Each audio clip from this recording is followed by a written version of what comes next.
é com muito temor e tremor que a gente vem aqui à frente, porque é muito difícil levar a igreja à adoração e estar aqui à frente. Mas é com muita alegria que nós fazemos isso também, porque nós sabemos que Deus nos capacita e é Ele que faz em nós. Porque para Ele é toda a glória, porque dele, por Ele e para Ele a honra e a glória. Vamos louvar ao Senhor com esse cântico.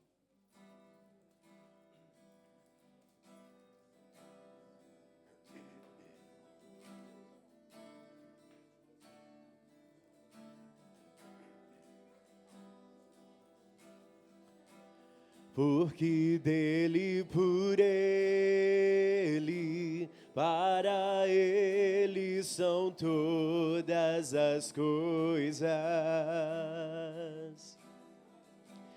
Porque dele, por Ele, para Ele são todas as coisas.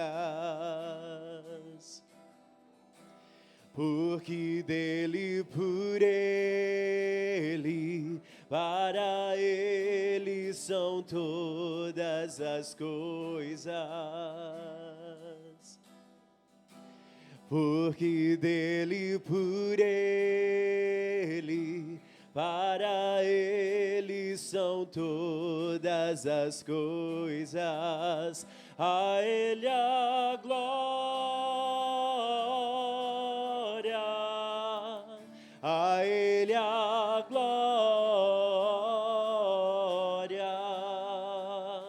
a Ele a glória, para sempre, amém. A Ele a glória, a Ele a glória, a Ele a glória, para sempre, amém.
A Ele a glória, a Ele a glória, a Ele a glória, para sempre, amém. Aleluia, glória a Deus.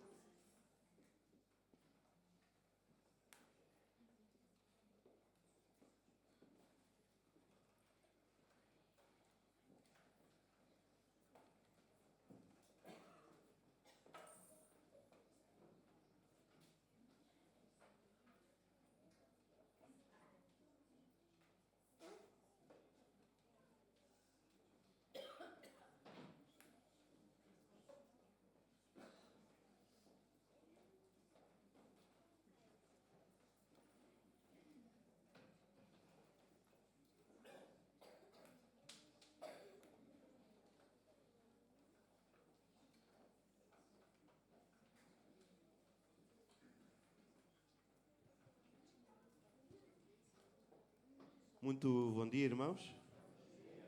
Bom dia. Estamos animados? Amém. Então nós vamos iniciar o nosso ato de culto e eu convidava todos aqueles que puderem e assim desejarem que pudéssemos ficar de pé.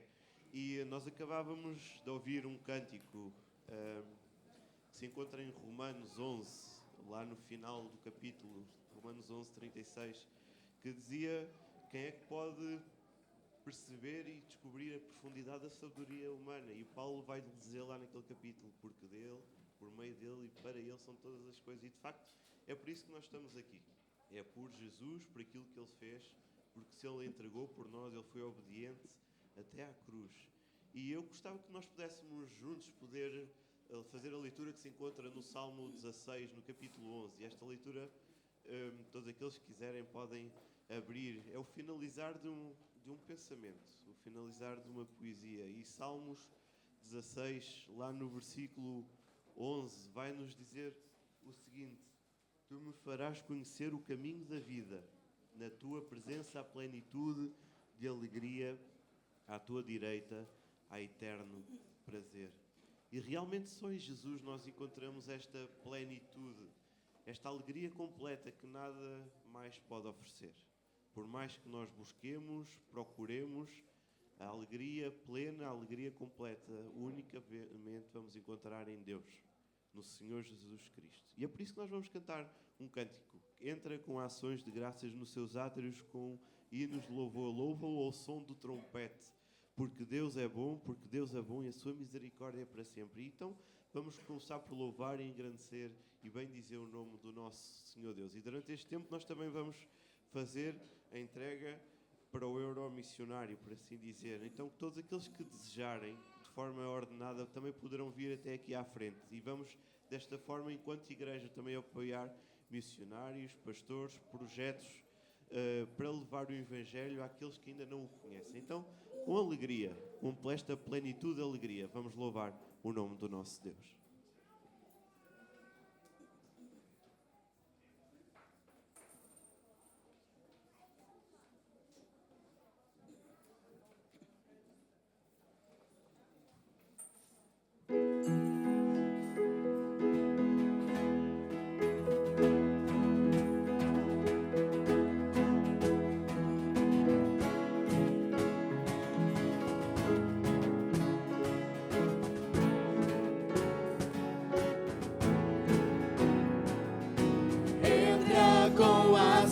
De graças dos seus átrios com louvor,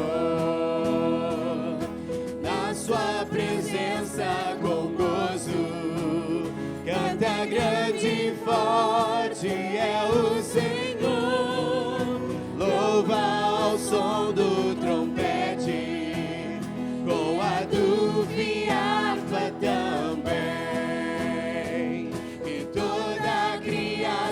Na terra e céu, cante ao Senhor com o coração, porque Deus é bom, porque Deus é bom, porque Deus é bom, porque Deus é bom, porque Deus é bom.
misericórdia é para sempre.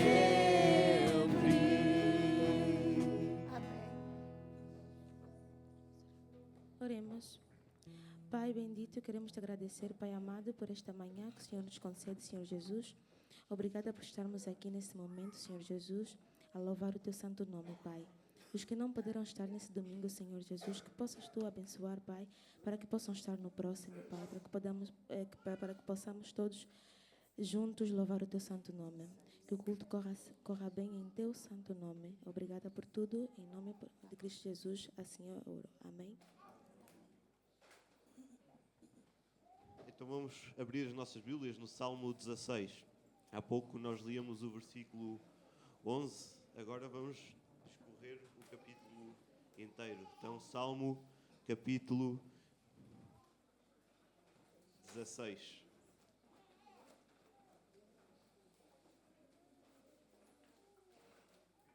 E diz-nos assim a palavra de Deus: Protege-me, ó Deus, porque em ti me refugio. Digo ao Senhor, tu és o meu Senhor, além de ti não tenho outro bem. Quanto aos santos que estão na terra, são os ilustres nos quais está todo o meu prazer. Os que escolhem outros deuses terão dores multiplicadas. Não oferecerei seus sacrifícios de sangue, nem meus lábios pronunciarão seu nome. Senhor, tu és a porção da minha herança e do meu cálice. És tu quem garante o meu destino. Meu quinhão caiu em lugares agradáveis, sim, fiquei com uma bela herança. Bendigo o Senhor que me aconselha, pois até durante a noite meu coração me ensina. Sempre tenho o Senhor diante de mim, não serei abalado, porque Ele está ao meu lado direito. Por isso meu coração se alegra e o meu espírito se regozija, até mesmo o meu corpo habitará seguro. Pois não deixarás a minha vida no túmulo, nem permitirás que o teu santo sofra deterioração. Tu me farás conhecer o caminho da vida, na tua presença há plenitude de alegria, à tua direita há eterno prazer. E tremenda esta confiança que o salmista tem na mão do Senhor Deus. E quando nós olhamos para o versículo 9, ele dizia: por isso meu coração se alegra e o meu espírito se regozija. E nós sabemos que o Senhor Deus está connosco. Nós sabemos que podemos confiar nele desta forma. Sabemos que o nosso Senhor Deus é fiel. As suas promessas não falham de eternidade a eternidade. Sabemos que a sua mão está connosco, Ele está connosco a proteger-nos, a guiar-nos e a encaminhar-nos pela sua vereda. E é por isso que nós vamos cantar agora um hino. E esse hino desafia-nos a ser luz onde nós estamos, a ser bênção na vida daqueles que nos rodeiam, a falarmos do Evangelho àqueles que nos rodeiam e, se possível, falarmos àqueles que nos rodeiam. Então vamos continuar a louvar ao nome do nosso Senhor Deus, cantando este hino, bênção na vida dos outros.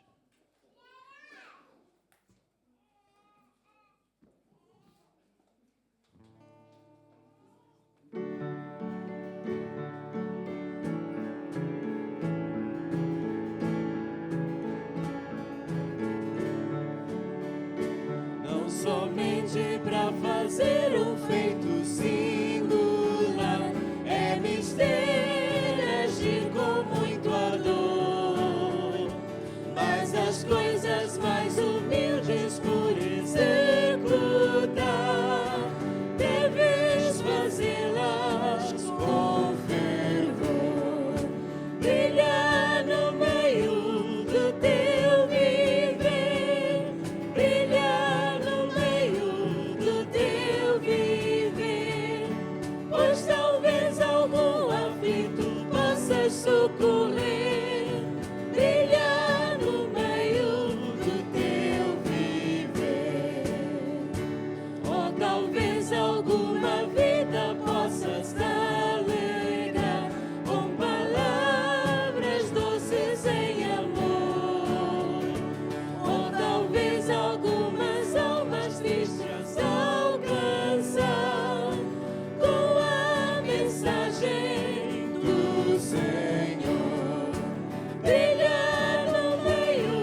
cantar mais um cântico. Este cântico diz: Senhor, eu olho em tudo e sempre vejo a Ti. A verdade é que a criação proclama o nome do nosso Senhor Deus, e qualquer pessoa atenta consegue perceber.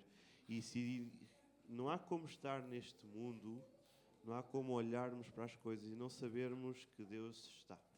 Então este cântico diz-nos: é impossível eu não crer em Ti, é impossível eu não Te encontrar, é impossível não fazer de Ti o meu ideal, o meu Deus. E durante este tempo nós também vamos consagrar aos nossos dízimos e as nossas ofertas ao nosso Senhor Deus. Então, aqueles que nos visitam, este é primeiramente um dever, uma obrigação dos membros desta comunidade. Por isso não se sintam de forma alguma obrigados a participar, mas nós vamos entregar parte daquilo que o Senhor Deus nos dá todos os meses, da parte do sustento que Ele nos dá todos os meses para sustentarmos a sua obra, para sustentarmos esta igreja. Então, eu ia convidar o irmão Rogério e o irmão Lourenço que nos pudessem auxiliar enquanto nós cantamos este cântico: olho em tudo e eu sempre invejo a Ti.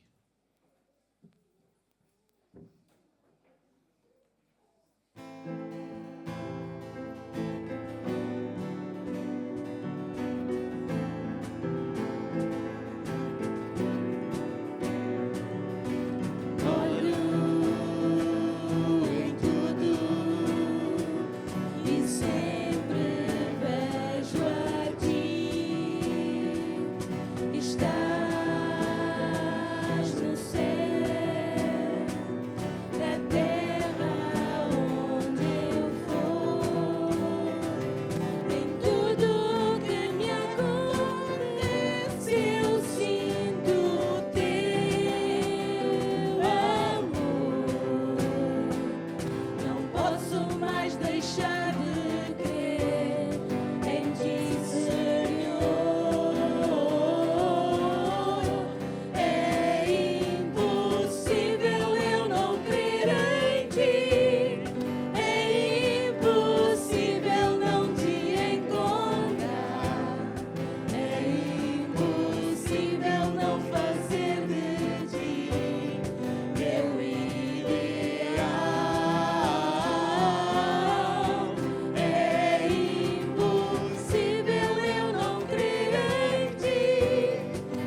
irmãos tenham a bondade de sentar e antes de escutarmos a palavra para esta manhã, nós ainda vamos cantar mais uma oração. E esta oração diz-nos: em tuas mãos, quero, ó Deus, me colocar em tuas mãos. E a verdade é que quando tudo o resto à nossa volta não faz sentido, quando tudo o resto à nossa volta começa a descambar, há uma única coisa que nos resta. Senhor, em tuas mãos eu me entrego, em tuas mãos eu confio, em tuas mãos eu me prostro. E a verdade é que também lá no livro de Atos, quando tentaram prender Pedro, João e os restos dos apóstolos, lá eles vão chegar a uma conclusão, em que se a obra for de Deus, ninguém pode parar, ninguém pode atuar. E a verdade é que quando nós nos submetemos à presença de Deus, quando nós confiamos plenamente na sua palavra, naquilo que Ele tem para nos dizer, coisas maravilhosas acontecem na nossa vida e na vida da sua igreja. Então, esta oração é uma oração para nós confiarmos e descansarmos. E se porventura há alguma coisa que está a inquietar-nos o nosso coração, se há alguma coisa que nós temos pendente, se há alguma coisa que está a impedir que nós nos voltemos novamente para Jesus, vamos cantar este cântico para dentro. Senhor, em tuas mãos eu me entrego. Quero colocar a minha vida e depender totalmente da tua vontade.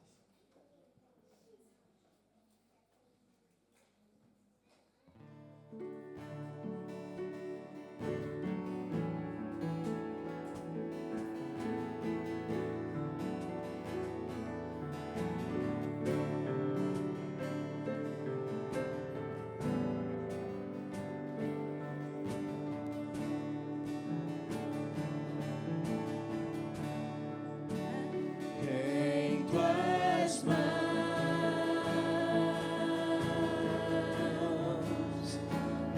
em tuas mãos,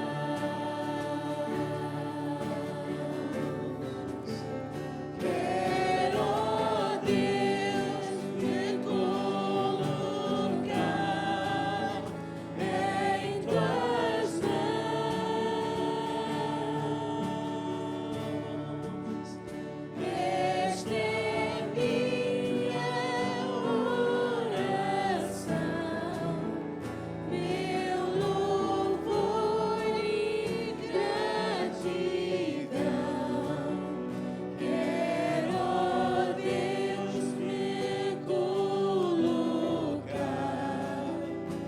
em tuas mãos. Em tuas mãos,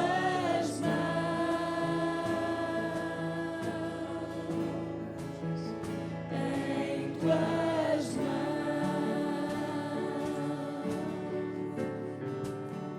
quero, ó Deus, me colocar em tuas mãos.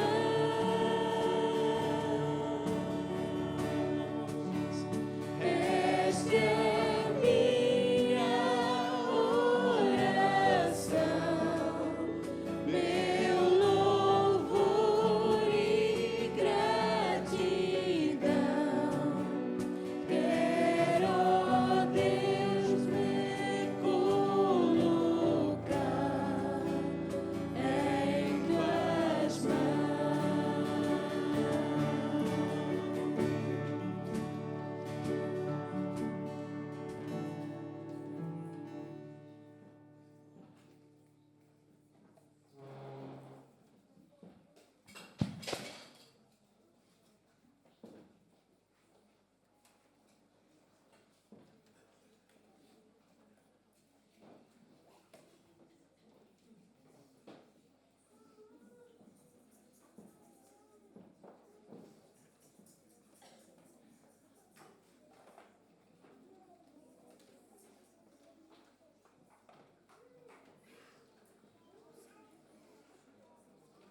Bom dia a todos.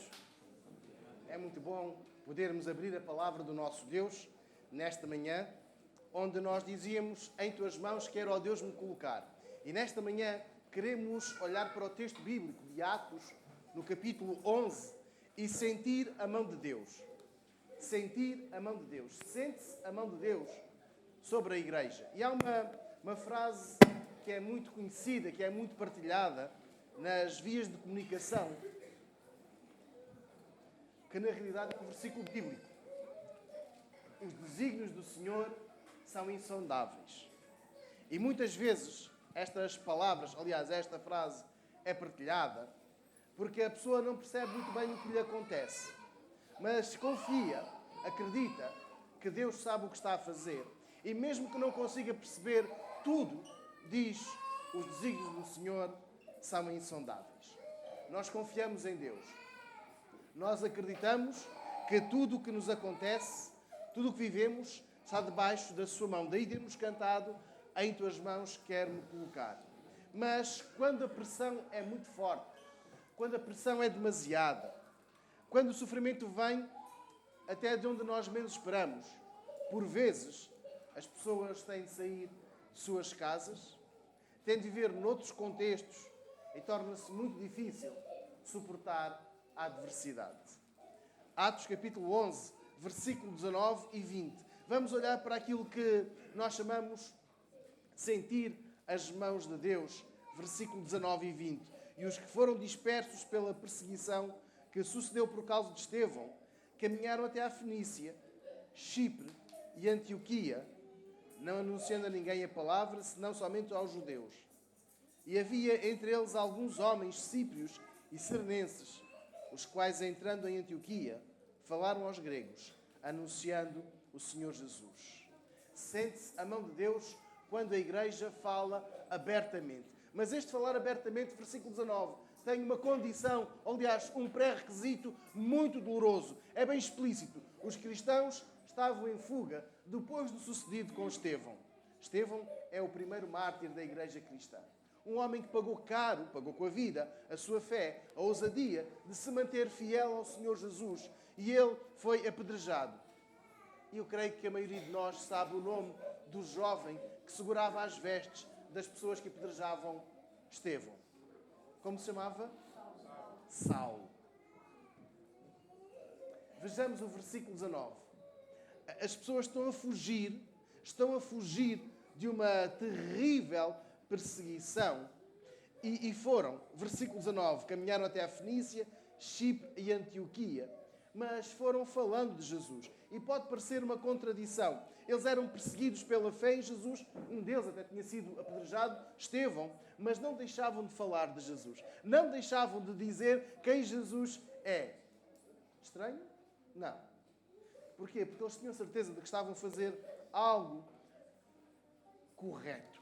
O que deviam fazer. E ao longo destas cidades, por onde passavam, eles anunciavam, eles falavam de Jesus. Mas, versículo 19, qual era a condição para quem eles falavam? Estamos a ler o texto?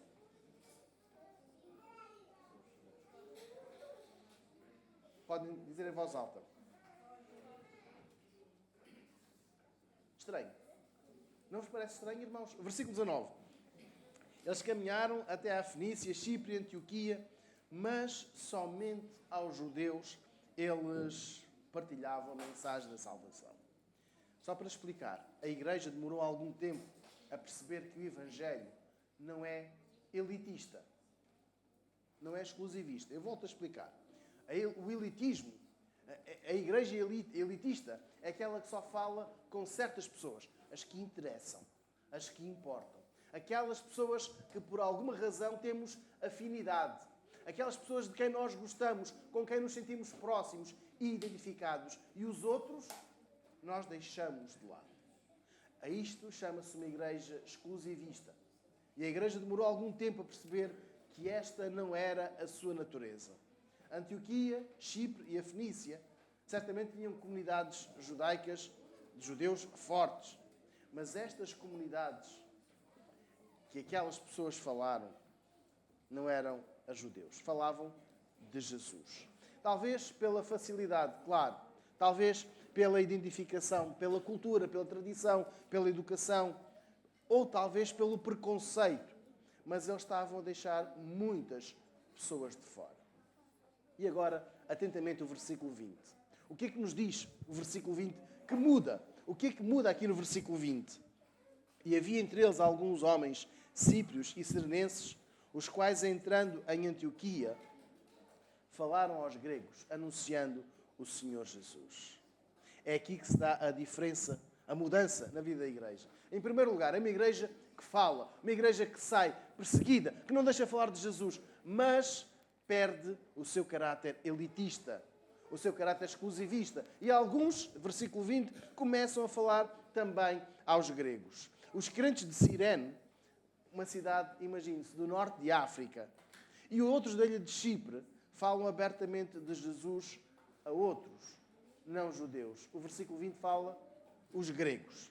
E Antioquia era uma das cidades do Império Romano mais pujantes, uma das cidades mais fortes, uma das maiores cidades. Crê-se que apenas Roma ou Alexandria se revestiam assim de uma maior importância. Antioquia era uma cidade importante. E vejamos, é nesta cidade que se vai tornar central a evangelização do mundo conhecido da época. É a partir de Antioquia que se começará a espalhar a mensagem da salvação exclusiva em Jesus. Não a mensagem exclusiva para estes, mas a mensagem da salvação exclusiva em Jesus. Não para uma elite, versículo 20, mas para todos. Porque dentro e fora do Império Romano era necessário que Jesus fosse conhecido. Olhando para o versículo 19, encontramos coragem, uma determinação de pessoas perseguidas e que por causa da fé e que ainda assim falam da sua fé. Mas a mudança surge no versículo 20. A igreja no versículo 20 percebe que não é uma barreira, nem cria barreiras no anúncio da mensagem. Agora vejamos, irmãos, nós não somos barreira para que outros sejam salvos. Nem criamos barreiras para que outros fiquem longe da salvação. Como se houvesse algum grupo que merecesse e outro grupo que não merecesse. Nós não podemos separar alguns e dizer a estes nós vamos falar, porque estes são bons, porque estes merecem. E a outros nós vamos deixar de fora, deixar de lado, porque eles são maus, porque eles não merecem. E é esta mudança no versículo 20 que nós queremos viver. Não importa se estamos a falar a pessoas muito instruídas, uma igreja dos sábios. Nós comumente costumamos dizer a igreja dos doutores e engenheiros. E, por outro lado, criar uma igreja dos pobres e analfabetos, as pessoas pouco instruídas. Uma igreja de ricos e uma igreja de pessoas de baixos recursos. Pessoas com hábitos de higiene muito elevados, permanentes, diários, e outras sem estes hábitos de higiene. Então nós estamos a criar um grupo. O grupo daqueles que são socialmente integrados, aceitos, desejáveis, e o outro, uma segunda igreja, uma igreja de segundo nível, de forma alguma. Se nós ficarmos no versículo 19, nós estamos a criar uma igreja dos amigos. Estamos a criar uma igreja elitista. Uma igreja que exclui outras pessoas. Versículo 20. Nós queremos estar a falar de Jesus. Queremos ser estes cíprios ou cirenenses. Queremos falar de Jesus aos gregos. Aos que não pensam como nós.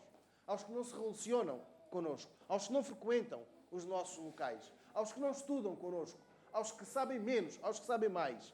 Versículo 20. Nós queremos falar de Jesus a todas as pessoas e falar abertamente de Jesus. Nós não estamos a promover qualquer metodologia de lavagem cerebral. Nós não estamos a promover qualquer tendência ou grupo social, político, desportivo, cultural. Nós estamos a falar de Jesus. Nós estamos a falar de Jesus. Eu gostava, irmãos, que nos situássemos em outubro de 2022. Temos a liberdade de praticar o desporto que o nosso corpo assim o permita. Nós temos a liberdade de gostar, de consumir o que nós quisermos em termos televisivos. Basta que o comando funcione. Nós não estamos limitados a gostar desta ou daquela pessoa. E eu quero olhar com atenção para o versículo 20, irmãos. E aqui quero aplicar para nós. Nós queremos ser estes. Havia entre eles alguns homens, cíprios e cirenenses, os quais, entrando em Antioquia, falaram aos gregos, anunciando ao Senhor Jesus. Não reduzamos, não limitemos o nosso alvo de evangelização a quem é como nós, a quem tem um passado bom, limpo como o nosso. Cheguemos aos gregos da nossa vida. E agora, versículo 21. Eu creio que seja o versículo com menos necessidade de explicação.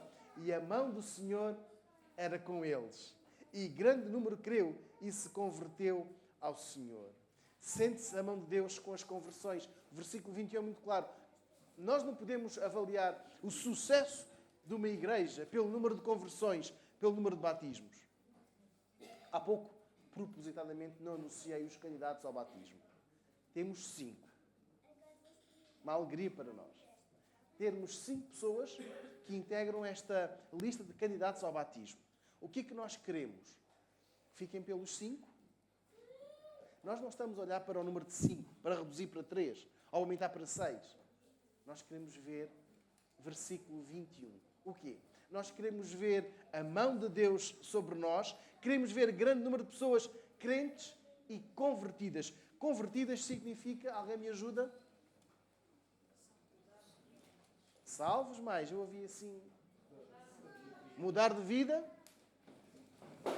Pois é.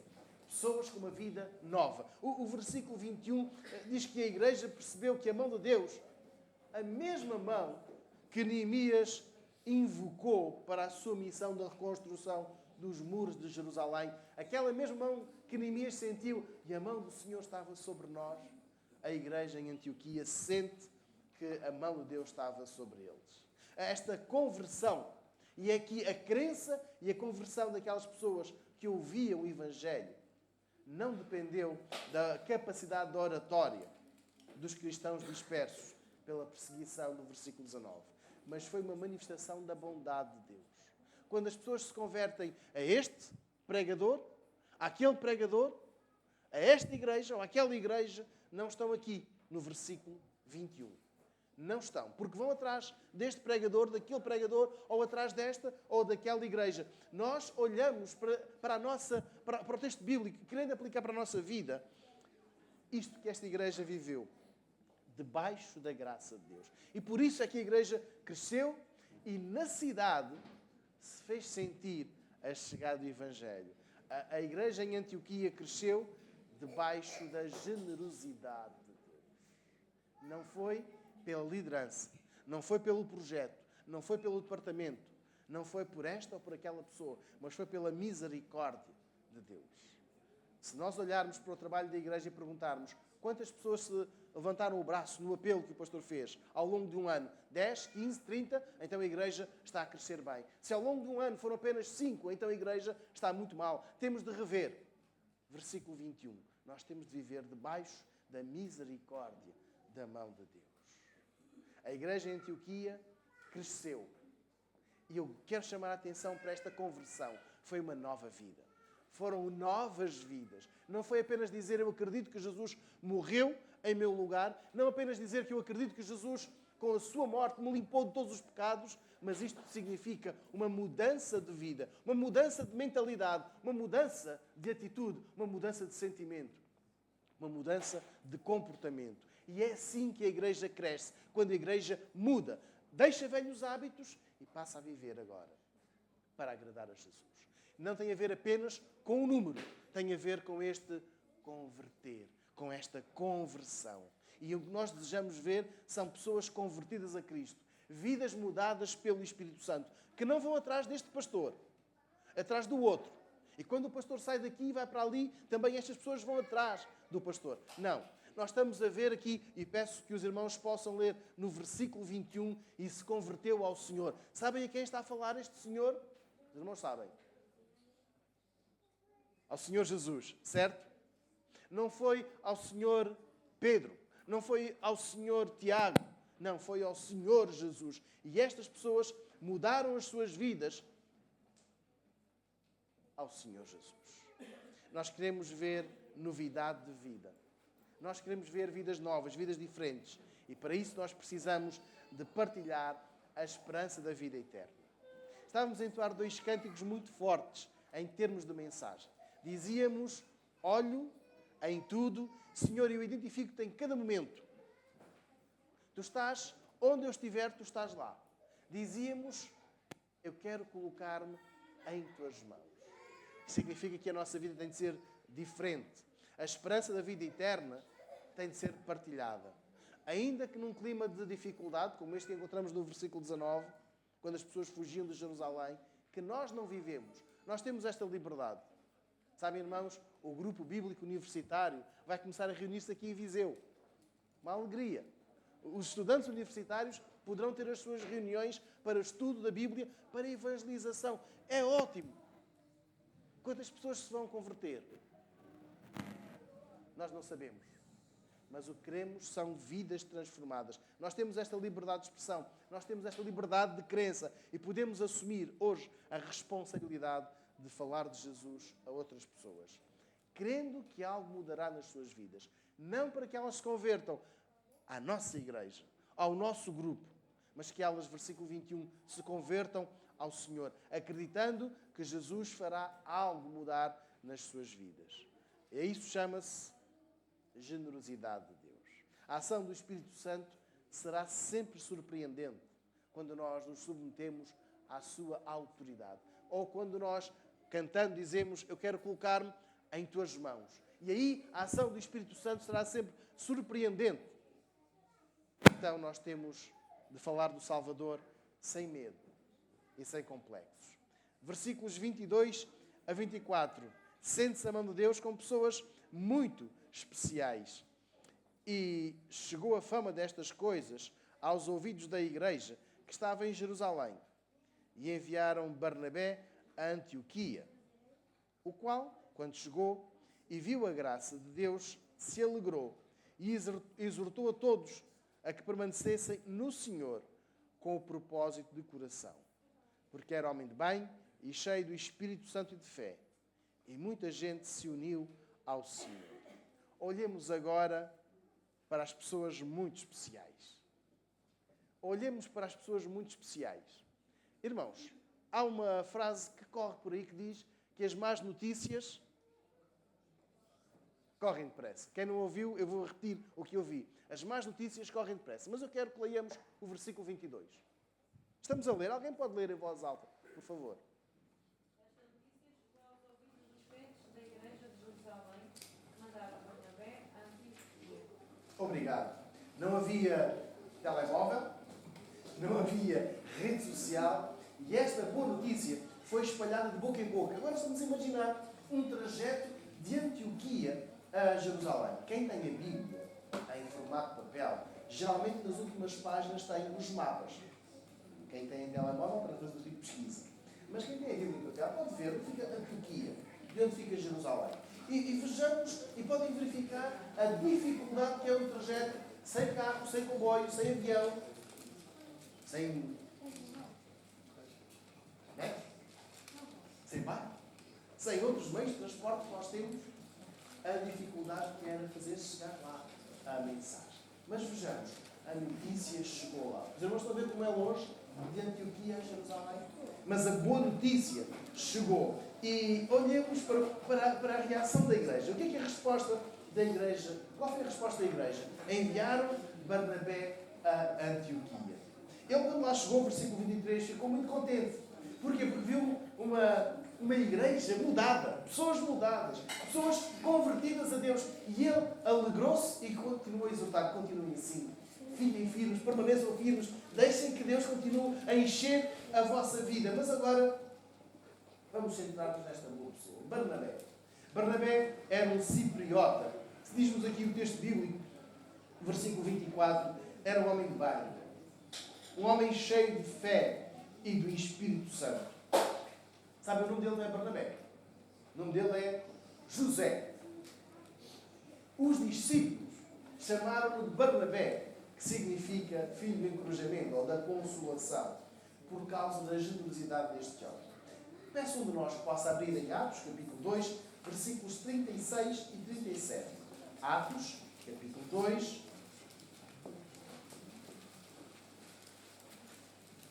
somente os versículos 36 e 37. Alguém pode ler, por favor?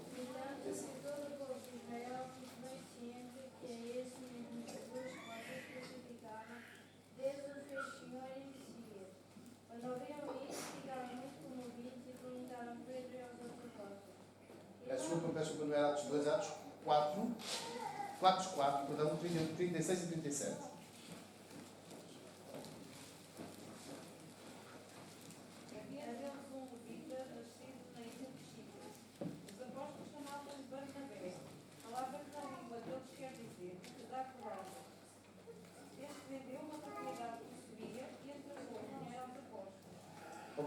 Barnabé, aliás, José, um homem tão bom, que vende uma propriedade que tinha e não dá uma parte, ele dá a totalidade, para que os apóstolos distribuíssem como fosse melhor para as pessoas necessitadas.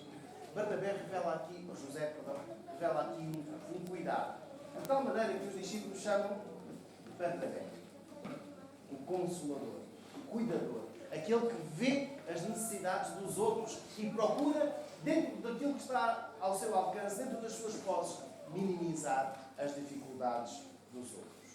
Então, os apóstolos chamaram Barnabé. E agora voltemos para o texto de Atos 11. Os apóstolos enviam este homem bondoso, este homem interessado no bem-estar dos outros, para que a liderança da igreja em Antioquia fosse estabelecida, onde muitas pessoas se convertiam. E olhemos para Atos, no capítulo 11, o versículo 23. Diz que ele viu a graça de Deus, se alegrou e exortou a todos que permanecessem no Senhor com o propósito de coração. Barnabé não vai falar de si, não vai contar o seu currículo. Eu fiz isto lá em Jerusalém, eu estive ali, eu liderei este departamento, eu fiz este ministério, eu desenvolvi, porque a igreja em Jerusalém estava parada e por causa de mim, e por minha causa, e pela minha liderança, pelo meu dinamismo, a igreja fez isto, a igreja chegou ali, a igreja chegou lá. Barnabé está a falar do quê? Versículo 23, a exortação de todos permanecessem no Senhor, não em Barnabé. E é aqui que eu estou a chamar a atenção das pessoas muito especiais. Das pessoas muito especiais. Barnabé é um homem muito especial.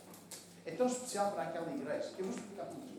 Quando nós estamos assim num ambiente que é emotivo, onde a emoção quase que cai, como se fossem gotas, por vezes tomam-se decisões precipitadas, decisões pouco pensadas. É fruto da emoção. E algumas pessoas confundem decisão por Cristo com adesão ao movimento alegre, um ambiente saudável.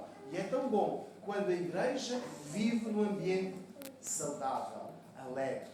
Mas não é este ambiente que nos deve motivar a tomar uma decisão. Há uns anos, alguém escreveu um livro com o título O Lugar Mais Seguro da Terra. É a igreja. A igreja é um excelente local para se relacionar. Porquê? Há generosidade, há simpatia, há amor, há cuidado e há alegria e há louvor. Eu agora quero que leiamos o versículo 23. Barnabé, versículo 23. Alegrou-se e exortou a todos que permanecessem no Senhor, com o propósito do coração. Barnabé exorta que as pessoas sejam sinceras no compromisso com Jesus. Há uma compreensão, há um esclarecimento de quem é Jesus e com quem nós estamos comprometidos. Não estamos comprometidos com a emoção, com este louvor bonito, com estas vozes, com esta gente bem trabalhada, bem ensaiada, que nos dirige o louvor durante 2 horas, durante 10 minutos, ou seja, o tempo que for, e nós ficamos tão bem, e tão alegres, e olhamos para um lado e vemos pessoas sorridentes, e vemos pessoas a chorar. E nós somos levados pela emoção. Não. Barnabé está aqui a estimular à fé, à firmeza na decisão por Cristo, e não a uma comoção coletiva. E é importante perceber porque é que este homem é tão importante. Se nós olharmos, encontramos-lo alegre com aquilo que testemunha, mas ele não fica por ali. Ele continua a falar de Jesus para que mais pessoas se convertessem, para que mais pessoas sentissem uma mudança de vida, para que mais pessoas pudessem experimentar a transformação que o Espírito Santo faz na sua vida. Irmãos, a igreja em Antioquia ficou a ganhar com a chegada de Barnabé. Concordamos com isto? E a igreja em Jerusalém ficou a perder? Matematicamente, nós diríamos Jerusalém menos 1, Antioquia mais 1. Então Jerusalém ficou a perder. Não. Quando a igreja em Jerusalém envia Barnabé para Antioquia, não é para perder, não é para se livrar dele, mas é por confiar, por reconhecer. Aliás, o texto tem aqui uma identificação muito interessante, versículo 24, era um homem cheio de bem, cheio do Espírito Santo e de fé. A igreja em Jerusalém reconhece estas características em Barnabé e envia-o para ele ser uma mais-valia, para ele ser valioso, para ele ser importante ali na igreja em Antioquia. Ninguém ficou a perder. A igreja em Jerusalém não ficou a perder. A igreja em Jerusalém ficou a ganhar por ver a igreja em Antioquia consolidar-se na fé. Não na emoção, não na ilusão, mas num compromisso com Jesus. Barnabé foi muito útil.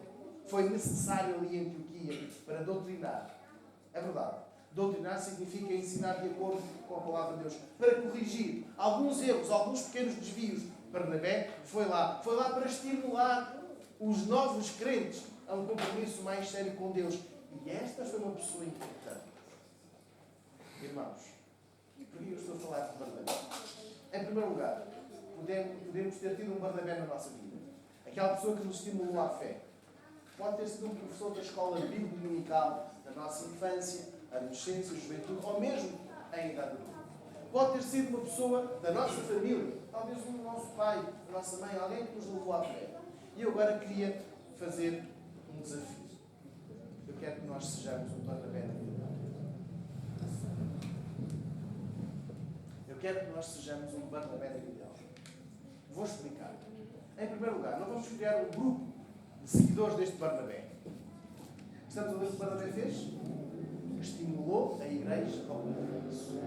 Eu quero que, à luz do texto bíblico, nós sejamos uma pessoa tão importante que possamos, debaixo da ação do Espírito Santo, versículo 24, era um homem de bem cheio do Espírito Santo, nós possamos, versículo 23, exortar a outros a que permaneçam no Senhor com o propósito do coração ou com sinceridade no coração. Pessoas que possam chegar ao conhecimento de Jesus pelo investimento que fazemos nela, pelo ensino, pela correção, pelo estímulo. Pessoas que não deixam outros cair, que não deixam que outros caiam ou arrefeçam na sua fé, no seu compromisso. E aí nós podemos ser um Barnabé na vida de alguém.